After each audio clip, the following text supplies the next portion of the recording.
Imagine this, a city alive with prosperity, its streets bustling with traders, feasts echoing with laughter, and towers that stretch toward the heavens. A vision of success. But behind the shimmering facade was a society rotting from within. Beneath the music, the wealth, and the festivals, there was cruelty, greed, and depravity so profound that the very land cried out for justice.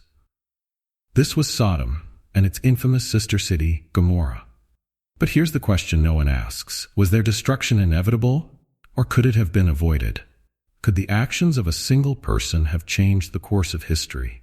Stay with me, because what you're about to hear is not just a tale of fire and brimstone. It's a story of hope, heartbreak, and choices that still echo today. We start in the lush plains of the Jordan Valley, a land so fertile it was compared to the Garden of Eden. Here, Sodom and Gomorrah rose to prominence, their people reveling in wealth and excess. To an outsider, it was paradise, but to those who lived there, it was a paradise with a dark price.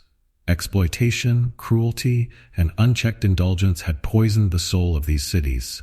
Yet, amidst the corruption, there was one man who dared to stand apart, Lot.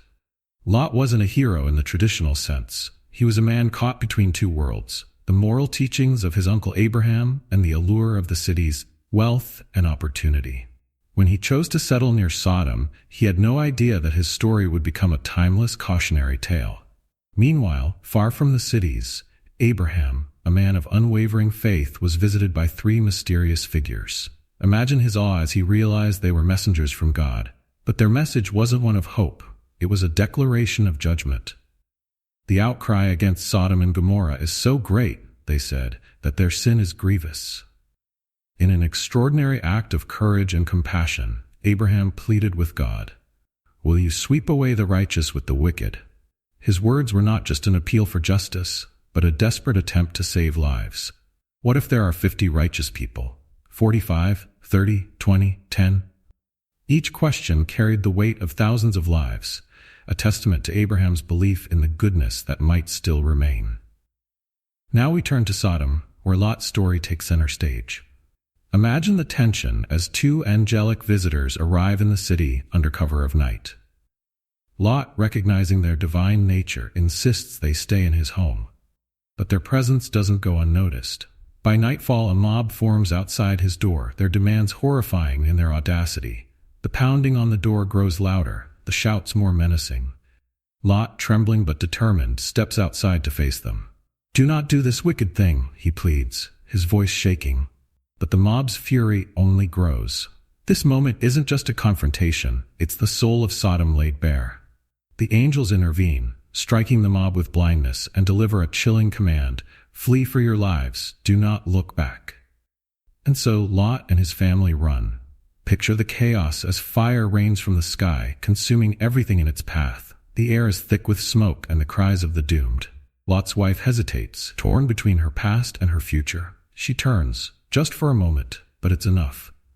Her body freezes, her form turning to salt, a grim monument to the cost of disobedience and regret. As the cities burn, Abraham watches from afar. The rising smoke is a haunting reminder of his unanswered prayers. What must he have felt, knowing the cities had fallen? Was it sorrow for the lives lost, or relief that Lot had been spared? Perhaps it was both, a mixture of emotions that no words could capture. Sodom and Gomorrah are gone, but their story lives on. It's a tale not just of judgment, but of mercy, choices, and the fragile line between righteousness and ruin. So I ask you, what would you have done in Lot's place? And more importantly, what does this story teach us about our own lives and the world we live in today? To truly grasp the story of Sodom and Gomorrah, imagine a time when humanity was finding its way, building civilizations and testing the boundaries of morality. In the heart of the Jordan Valley, nestled between the rolling hills and the glistening waters of the Dead Sea, lay the cities of Sodom and Gomorrah. These cities were not merely places of residence, but thriving epicenters of commerce, culture, and unbridled prosperity. To those looking from the outside, they were nothing short of paradises. Yet beneath this veneer of wealth and vibrancy, there lurked a darkness, a moral decay so profound that it would forever mark these cities as symbols of ruin. The Jordan Valley was unlike any other place in the region. In an otherwise arid landscape, this valley stood out as an oasis. The rivers that fed into the Dead Sea ensured a lush, fertile plain where crops flourished and animals grazed freely. To the people of Sodom and Gomorrah, this abundance was a source of pride. Their markets overflowed with produce, their tables were always laden with food, and their festivals were celebrations of indulgence and excess. Visitors marveled at the grandeur of their streets, where merchants sold silk from distant lands, spices from Arabia, and jewels that sparkled in the sun. But this prosperity came at a cost. The leadership of these cities, blinded by their wealth, abandoned any sense of responsibility toward their people. The poor were ignored, left to fend for themselves, while the rich erected grand palaces and temples to glorify their own power. Greed seeped into every corner of society, turning neighbors into competitors and generosity into a forgotten virtue. Instead of gratitude for the blessings they had received, the people of Sodom and Gomorrah lived as though their prosperity was an entitlement, a license to do as they pleased without regard for the consequences. Culturally, the cities were defined by their pursuit of pleasure. Lavish feasts and wild celebrations were commonplace, their decadence rivaling even the most extravagant accounts of history. These were not communities that valued restraint or discipline. Instead, they glorified indulgence. To them, wealth was not a means to an end, but the end itself. Their gods were gods of abundance and fertility, deities who encouraged revelry and excess. The very idea of humility or accountability seemed alien to their worldview. Nowhere was this more evident than in their treatment of strangers. In most ancient societies, hospitality was a sacred duty. It was not merely a courtesy, but a reflection of one's character, a way of honoring the divine. In Sodom and Gomorrah, however, this tradition was perverted. Strangers were not welcomed with kindness, but viewed as prey. Stories spread of travelers who entered the cities seeking shelter, only to face humiliation, exploitation, or worse. What should have been acts of compassion became opportunities for cruelty. Amidst this moral collapse, there was one man who stood apart: Lot. Lot's story is a fascinating one, marked by choices that placed him at the crossroads of righteousness and corruption. He was the nephew of Abraham, a man revered for his unwavering faith and obedience to God. While Abraham chose a life of simplicity, dwelling in tents and focusing on his spiritual journey, Lot was drawn to the promise of prosperity offered by the fertile plains near Sodom. His decision to settle there was not made out of greed but practicality. The land was good, the opportunities abundant, and Lot hoped to build a secure future for his family. But Lot's decision would prove to be both a blessing and a curse. While he thrived materially, he found himself increasingly isolated morally. Imagine the tension of raising a family in a city where every value you hold dear is not only ignored but openly mocked. Lot's daughters grew up in an environment that celebrated indulgence and ridiculed discipline. His efforts to shield them from the corruption around them must have felt like an uphill battle, one that grew more desperate with each passing day. Abraham, meanwhile, kept a watchful eye on his nephew. Though he had parted ways with Lot, allowing him to choose the fertile plains, Abraham's bond with his nephew remained strong. He must have heard the stories of Sodom's growing wickedness, the whispers of violence and depravity that reached even the most distant tribes. As a man of faith, Abraham surely prayed for Lot, hoping that his nephew's righteousness would shield him from the corruption that surrounded him. The stories of Sodom and Gomorrah's wickedness were not exaggerated.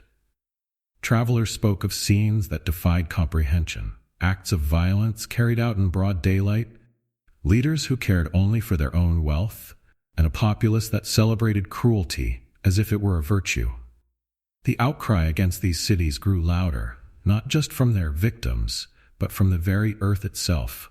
It was said that the land, once so fertile and abundant, began to wither under the weight of their sins. The cries of injustice reached the heavens, and God took notice. What must it have been like to live in Sodom during this time? Imagine walking through the streets, past grand markets and towering palaces, knowing that beneath the surface everything was rotting. The laughter of revelers in the taverns was hollow, masking a deeper sense of emptiness. The people of Sodom and Gomorrah had everything they could ever want, yet they were never satisfied. Their pursuit of pleasure left them blind to the suffering around them, and their rejection of compassion and humility set them on a path to destruction. Lot's life in Sodom was one of constant tension. He tried to live a righteous life, to honor the values taught to him by Abraham, but the environment around him made this nearly impossible. His neighbors viewed his kindness as weakness, his faith as foolishness. Lot's attempts to bridge the gap between his beliefs and his surroundings left him isolated, a man torn between two worlds. Meanwhile, Abraham's faith led him to a pivotal moment. He knew that God's judgment was coming, that the cries against Sodom and Gomorrah could no longer be ignored. But Abraham's heart ached for the innocent, for the righteous who might still dwell within those cities. In an extraordinary act of courage, he pleaded with God, bargaining for the lives of the righteous. "Will you sweep away the righteous with the wicked?" he asked. His words were not just a plea for justice, but a testament to his faith in humanity's potential for goodness. But as Abraham bargained, 50 righteous, then 45, then 10, it became clear that Sodom and Gomorrah were beyond saving. The stage was set. The cities of the plain, once symbols of prosperity and abundance, had become monuments to human excess and depravity. The choices made by their people, their leaders, and even by Lot would soon lead to a reckoning unlike anything the world had ever seen. And at the center of it all was the question that lingers to this day. What happens when a society abandons justice, compassion, and humility? The sun hung low over the hills as Abraham sat at the entrance of his tent, gazing across the horizon. It was a day like any other, but soon it would become a moment etched into the annals of history. As he sat, 3 figures approached, their steps deliberate, their presence otherworldly. Abraham, a man of profound faith and unwavering hospitality, rose to meet them. Without hesitation, he invited them to rest, offering water to wash their feet and food to strengthen their bodies. This act of kindness, so customary for Abraham, would set the stage for a revelation that would shake him to his core. As the meal was prepared, Abraham watched his guests carefully, sensing there was more to them than met the eye. One of them, whom Abraham recognized as the Lord, turned to him and spoke words of promise and prophecy.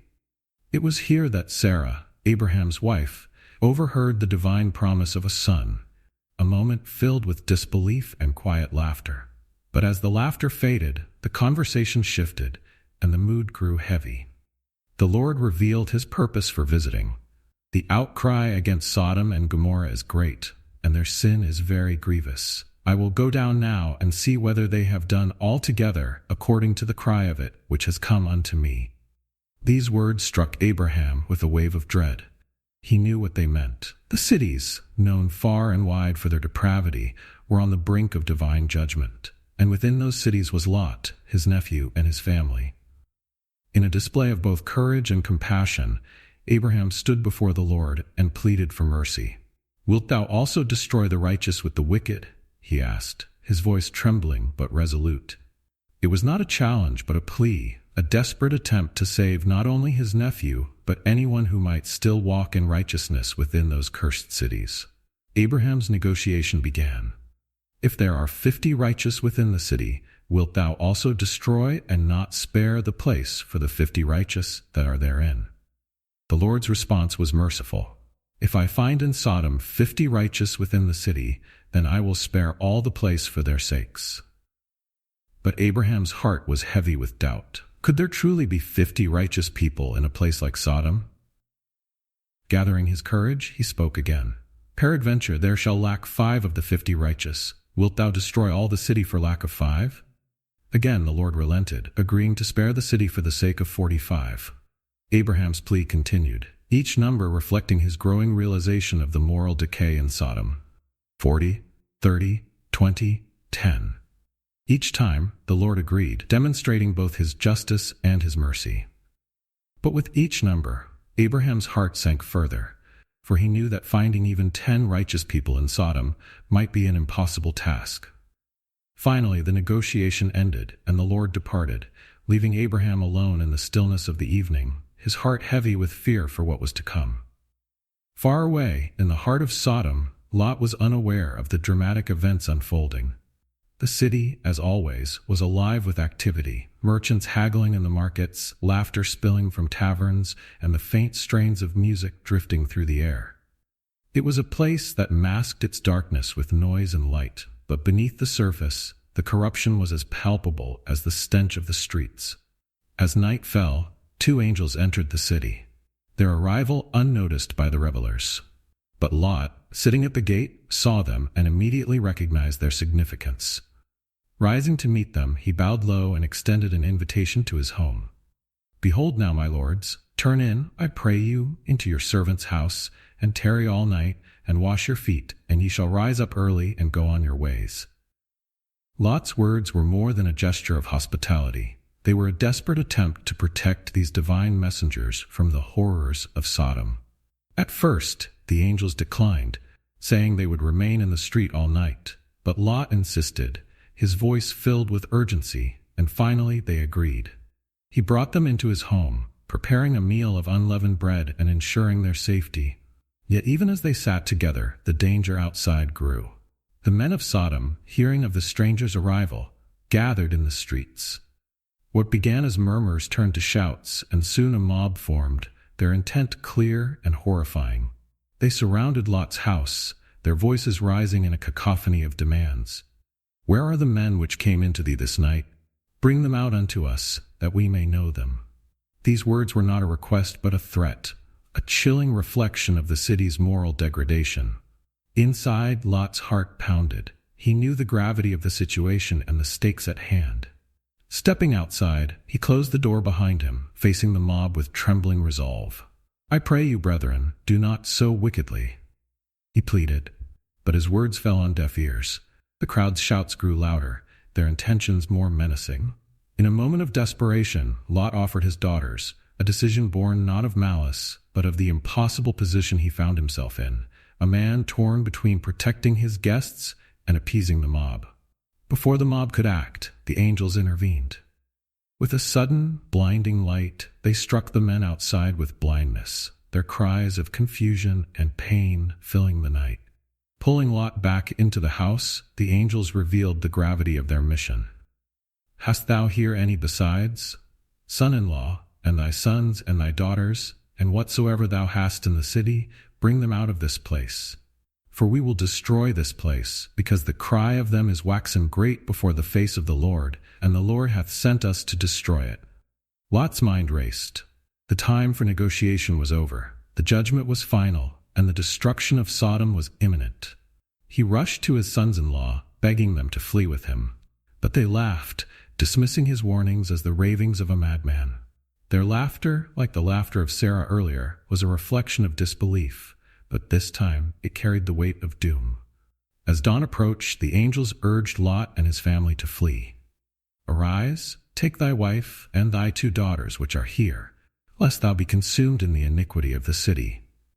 Even then, Lot hesitated, his attachment to the life he had built in Sodom weighing on him. But the angels, in their mercy, took him by the hand, leading him, his wife, and his daughters out of the city. "Escape for thy life. Look not behind thee, neither stay thou in all the plain.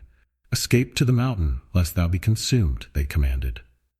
These words were clear, yet their weight was profound. To look back was not merely to disobey. It was to cling to the past, to the corruption and comfort of a life that was no longer theirs. The suspense of their flight and the moral test of Lot's hospitality would culminate in the next, unforgettable moment of divine judgment. The air was thick with tension as the angels gripped Lot's hands, urging him and his family out of the doomed city. Sodom still slumbered under the cover of night, unaware that its final hours were at hand. The angels' voices were sharp and unyielding. "Escape for your life. Do not look back or stop anywhere in the valley. Escape to the hills, lest you be swept away." These words hung heavy in the air, filling Lot and his family with dread.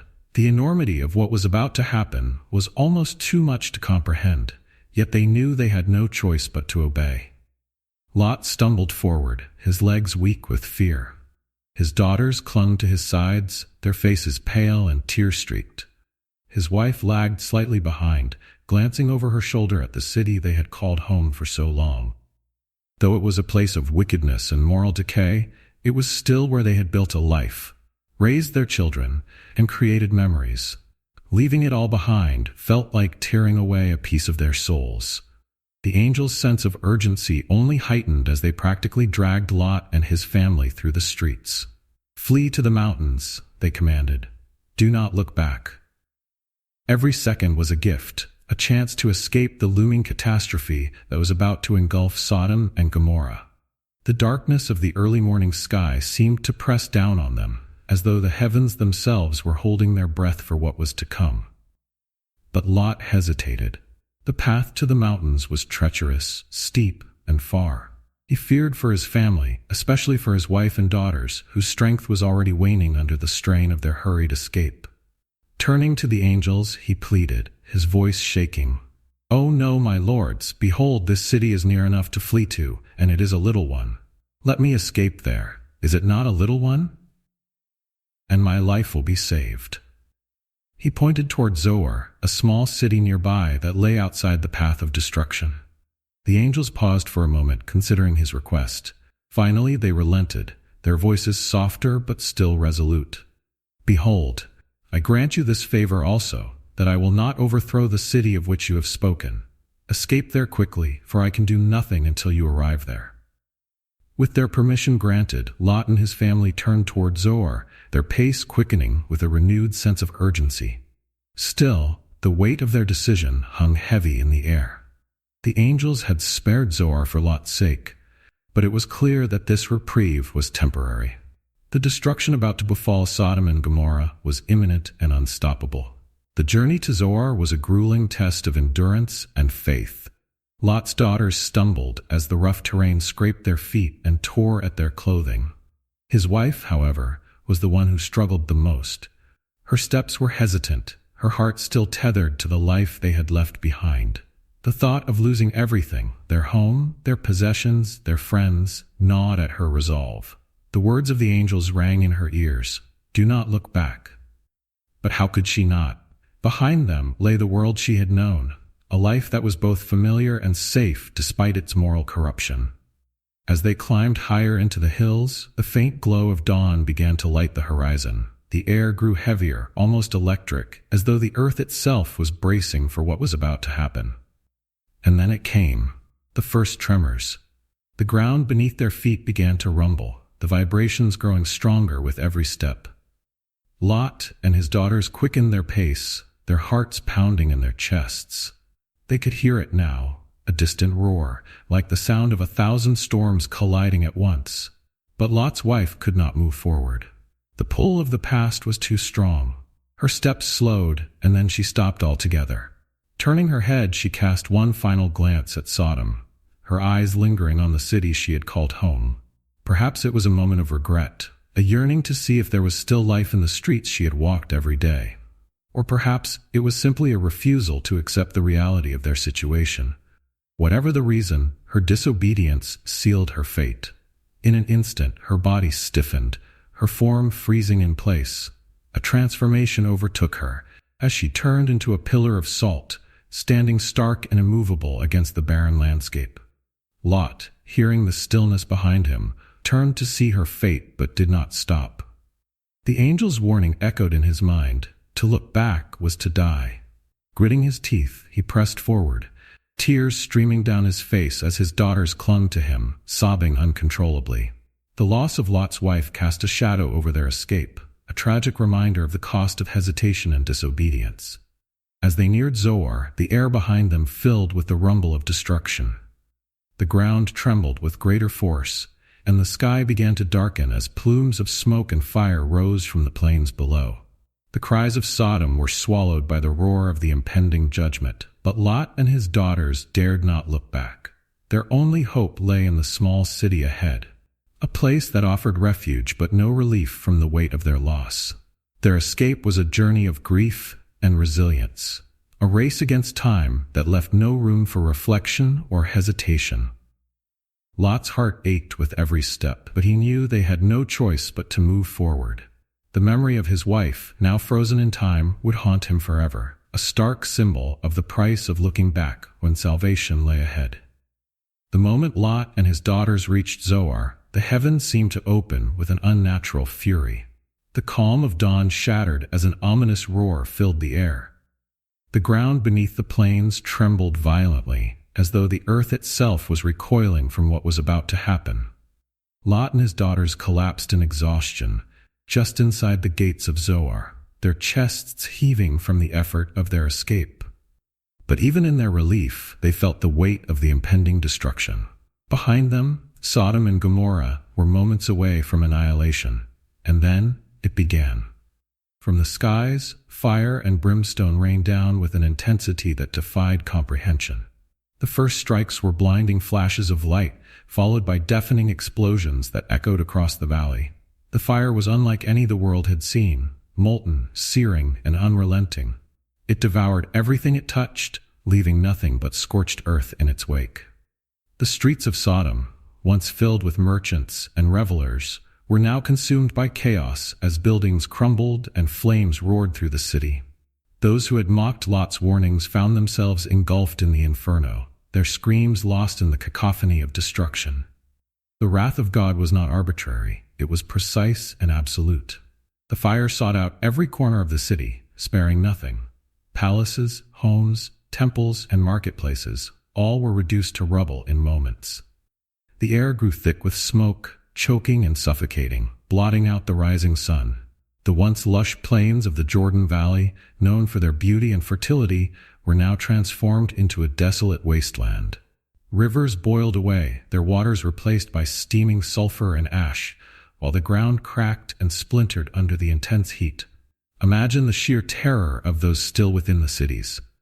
For the inhabitants of Sodom and Gomorrah, there was no escape, no refuge from the divine judgment. Mothers clutched their children, their cries drowned out by the roar of the flames. Men and women ran aimlessly through the streets, seeking shelter where there was none. The skies were alight with fiery streaks, and the earth itself seemed to convulse with rage.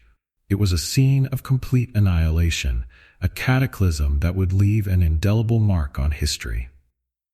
From his vantage point in Zoar, Lot and his daughters could feel the heat of the destruction even from miles away. They dared not look back, their hearts too heavy with grief and fear. But the sound of Sodom's fall filled their ears, a relentless reminder of the life they had left behind. Lot's thoughts surely turned to his wife, now a silent pillar of salt on the plain, and to the home he had built, now reduced to ashes. His daughters clung to him, their tears mingling with the sweat on their faces as they tried to comprehend the enormity of what had happened. The wrath of God was total. It wasn't just the cities that were destroyed, but the very essence of what they represented.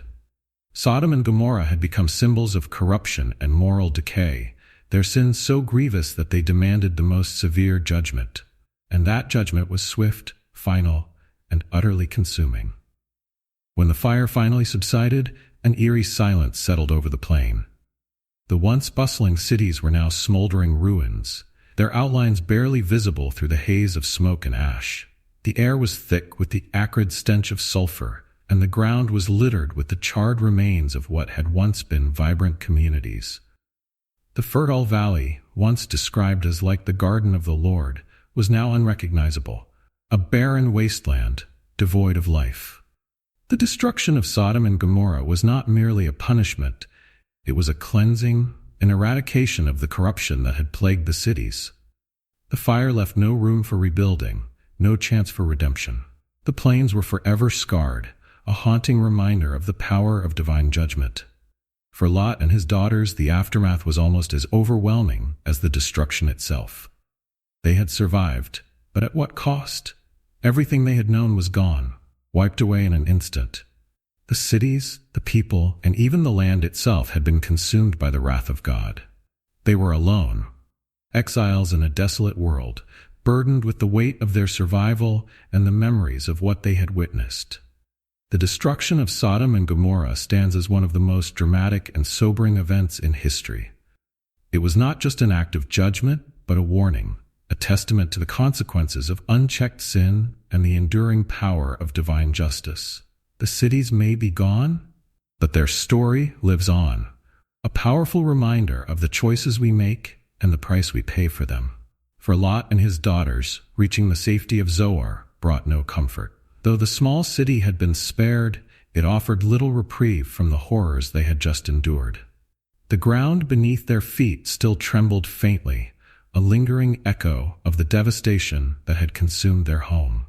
Smoke from the destroyed cities rose high into the sky, darkening the horizon and filling the air with the acrid stench of sulfur. The silence in Zoar was deafening, broken only by the muffled sobs of Lot's daughters as they clung to their father. Imagine being in their place, standing at the edge of such overwhelming destruction.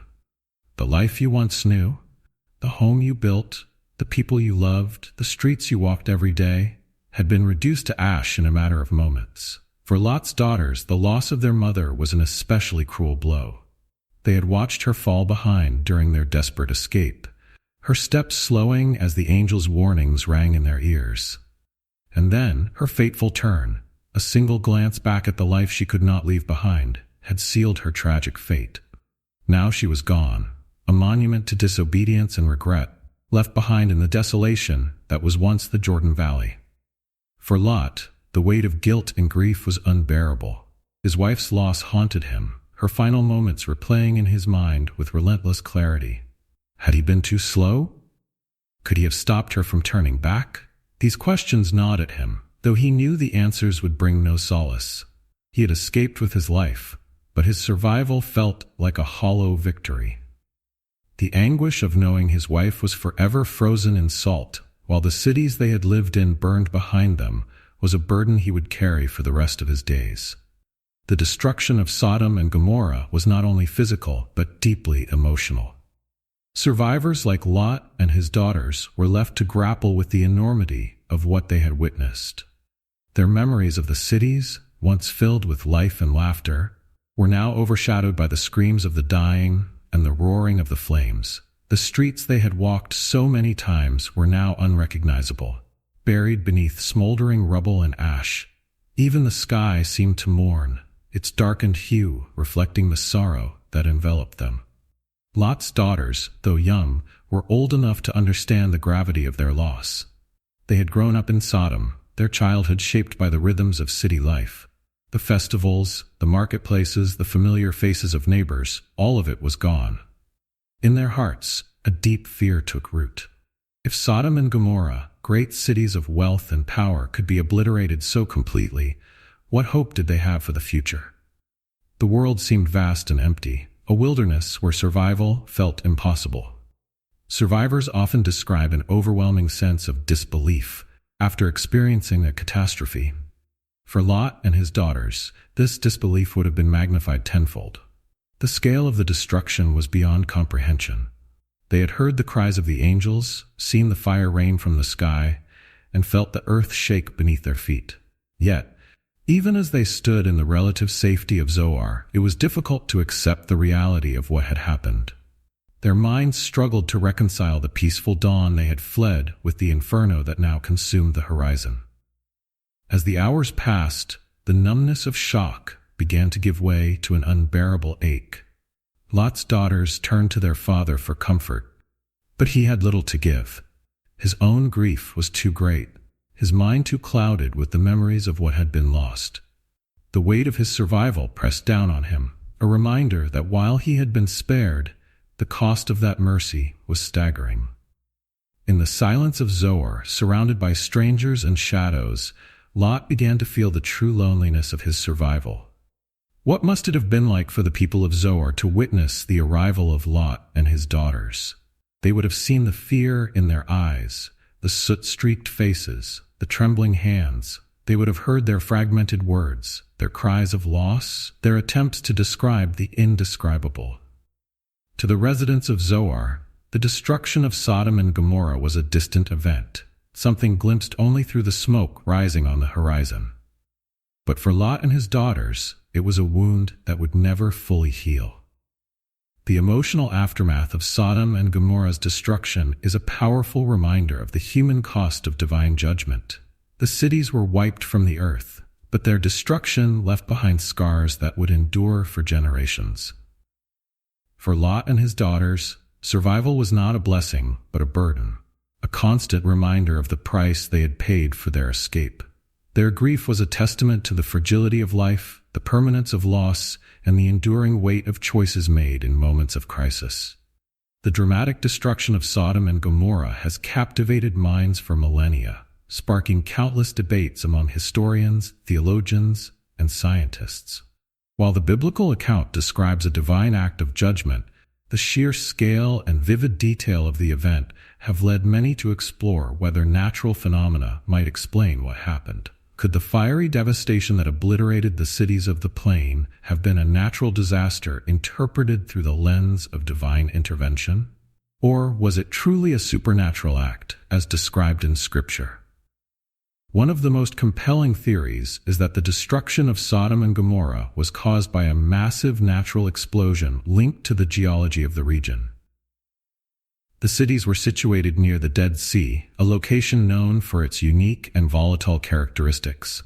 Beneath the earth, layers of flammable materials such as bitumen and sulfur were abundant, creating a ticking time bomb beneath the surface.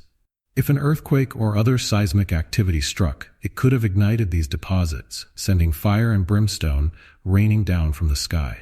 Support for this theory comes from archaeological evidence found in the region. Excavations near Tal el-Hammam, a site believed by some to be the location of Sodom, have revealed layers of ash and destruction consistent with a catastrophic event. Researchers have uncovered charred remains of structures, pottery that was melted by intense heat, and traces of sulfur, evidence that suggests a sudden and violent disaster. These findings align with the biblical description of fire consuming the cities, leaving behind nothing but smoke and ruins. Another theory points to the possibility of a meteor or comet explosion in the atmosphere, similar to the Tunguska event in Siberia in 1908. This type of explosion, caused by a celestial object disintegrating in the sky, releases an immense amount of energy without leaving a crater. The shockwave could flatten structures, ignite fires, and create the kind of widespread destruction described in the Bible. If such an event occurred near Sodom and Gomorrah, it could explain the fire raining from the heavens and the utter devastation of the surrounding plain. However, for many believers, these scientific explanations do not diminish the spiritual significance of the event. They argue that even if natural forces were involved, their timing and magnitude were orchestrated by God to serve as an act of judgment.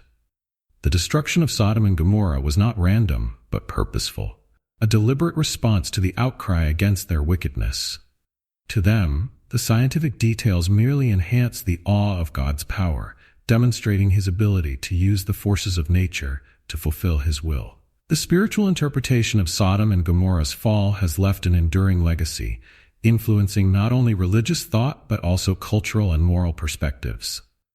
The cities have come to symbolize the consequences of moral corruption and the dangers of turning away from righteousness. For theologians, the story serves as a reminder of the delicate balance between justice and mercy, as seen in Abraham's plea for the righteous to be spared. It challenges us to consider the weight of collective responsibility and the far-reaching impact of societal choices. Despite the wealth of scientific and archaeological research, questions remain. Could the destruction of Sodom and Gomorrah have been both a natural disaster and a divine act? Perhaps the two are not mutually exclusive. The Bible's account, steeped in symbolism and moral lessons, may have been shaped by the witnesses' attempts to make sense of an incomprehensible event. What they saw, fire, smoke, and utter annihilation, was interpreted as a direct message from God, a divine warning etched into the memory of humanity.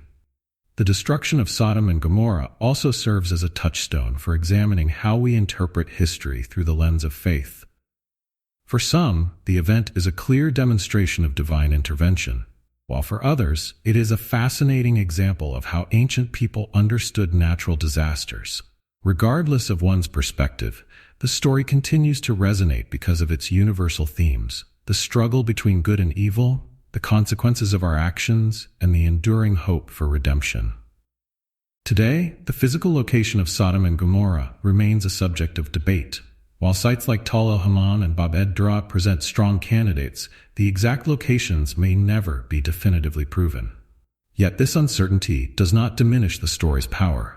Whether viewed as historical fact, moral allegory, or a combination of both, the fall of Sodom and Gomorrah continues to inspire reflection on the choices that define us as individuals and as a society. The story leaves us with questions that linger long after the last fire has burned out. Were the cities doomed by their own actions, or were they victims of forces beyond their control?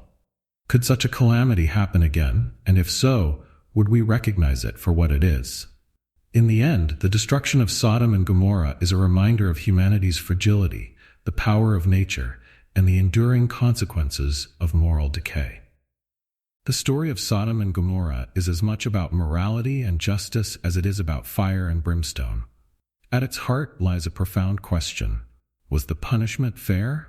The cities were consumed in a single act of divine wrath, their inhabitants obliterated without a chance for repentance. For some, this is a troubling image of justice, swift, final, and unyielding. For others, it is a necessary demonstration of divine authority, a reminder that there are boundaries to human behavior that must not be crossed.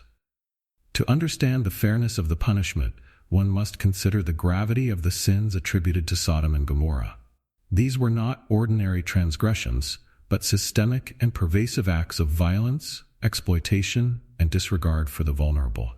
The Bible portrays the cities as places where cruelty was not only accepted but celebrated, where the cries of the oppressed reached the heavens. Hospitality, a sacred virtue in the ancient world, had been twisted into an opportunity for harm. Justice was absent, replaced by greed and corruption. If we accept that their destruction was a response to this moral decay, then it is not merely an act of judgment, but one of cleansing, a way to restore balance to a world that had been deeply wronged. The lessons from Sodom and Gomorrah extend far beyond questions of punishment. They challenge us to reflect on the values we hold dear and the societies we build. At the core of this story is the danger of excess, a warning against the pursuit of pleasure and power at the expense of compassion and humility.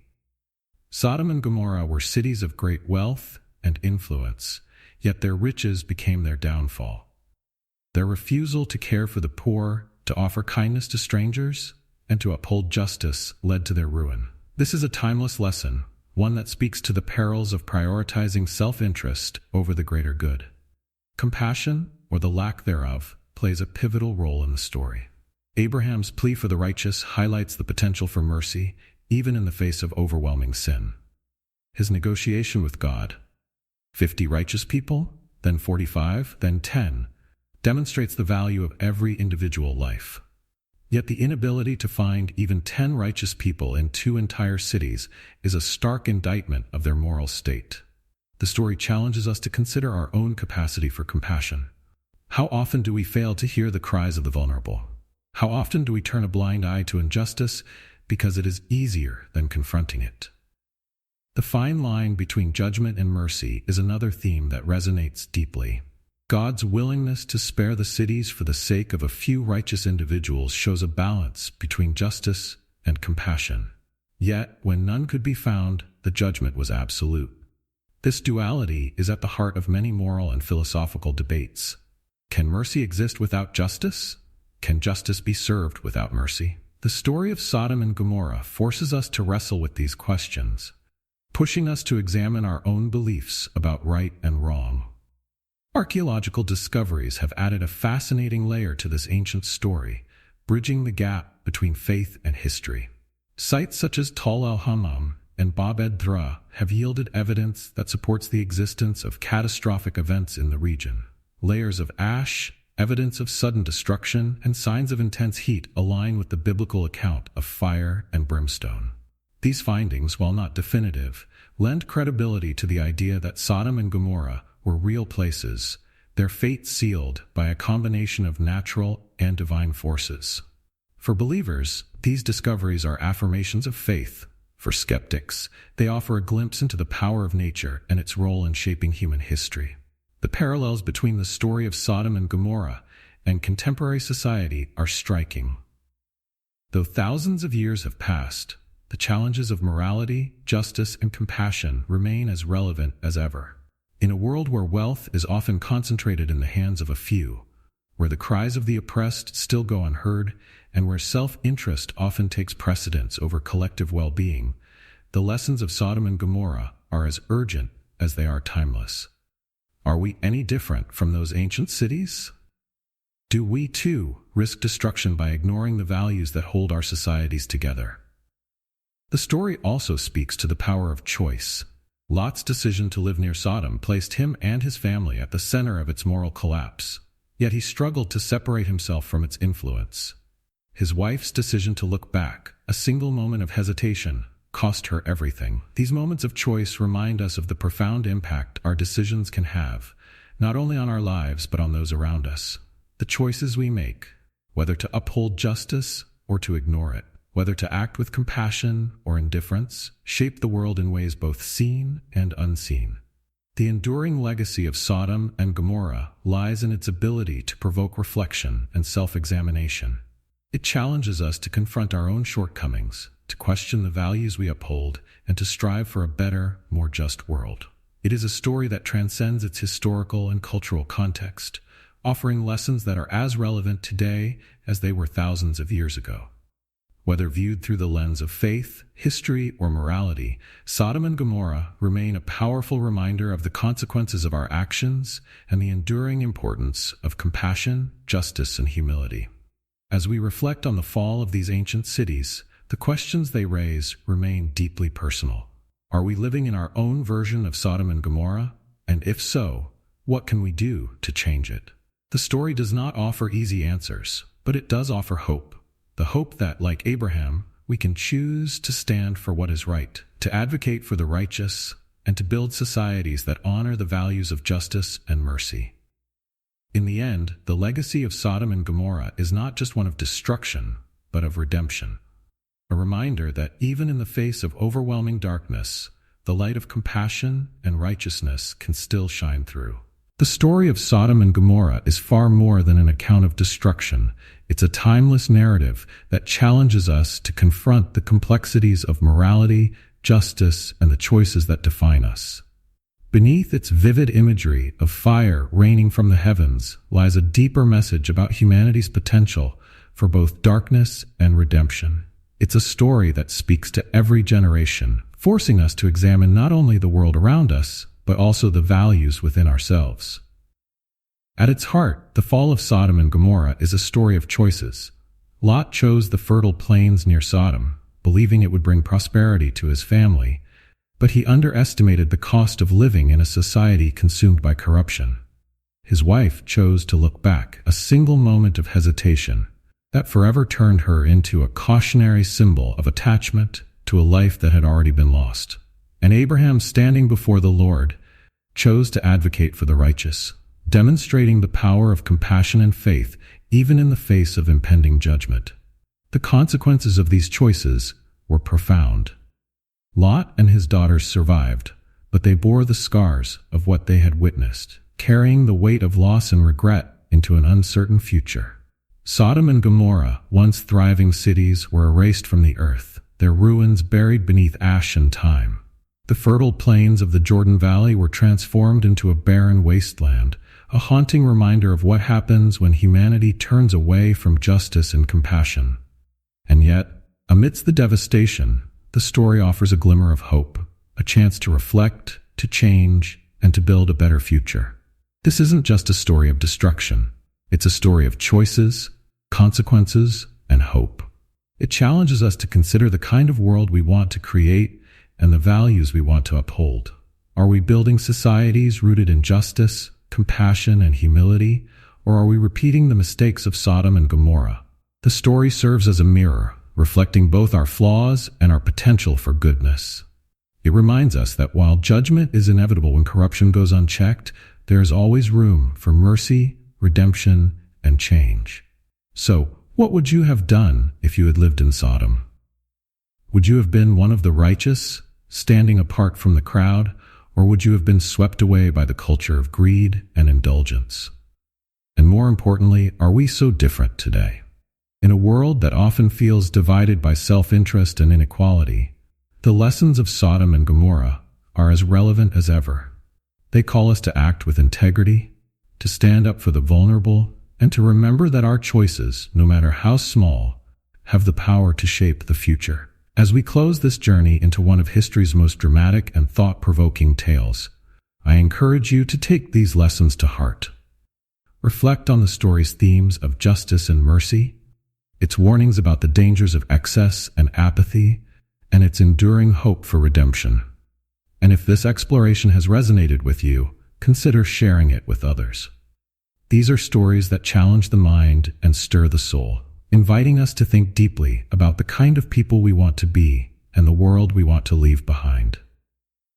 If you found value in this journey, don't forget to like this video, share it with friends, and subscribe to our channel for more deep dives into the stories that have shaped humanity.